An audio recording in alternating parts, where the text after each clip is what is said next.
10 mingta nodavlat jamoat tashkilotlarining ichida milliy mukofotni 5 ta jamoat tashkilotlariga berilgani bu juda ham katta baxt deb bilaman o'zim uchun.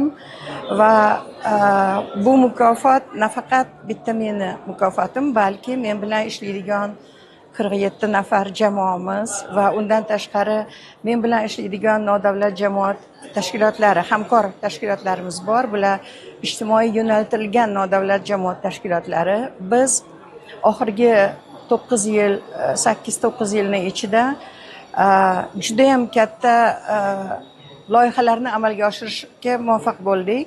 Bu nimadan kelib chiqdi? Bu davlatimiz tomonidan e'tibor va davlatimiz tomonidan bizga nisbatan qo'llab-quvvatlash va nafaqat ma'naviy, balki moddiy qo'llab-quvvatlash. Masalan, biz oxirgi 7 yilda 8 milliard so'mga yaqin davlat tomonidan, jamoat fondidan ijtimoiy buyurtma oldik va o'sha viloyatlarda bajarib keldik. Va buni orqasidan biz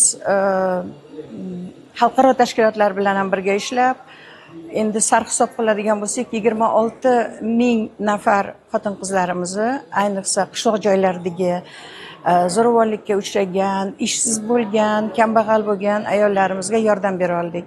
Va bulardan yarmidan ko'prog'i hozir o'zlarini biznesini boshlaganlar, o'zlarini tadbirkorligi bilan shug'ullanadilar va oilasini iqtisodiy tomondan qo'llab-quvvatlashyapti.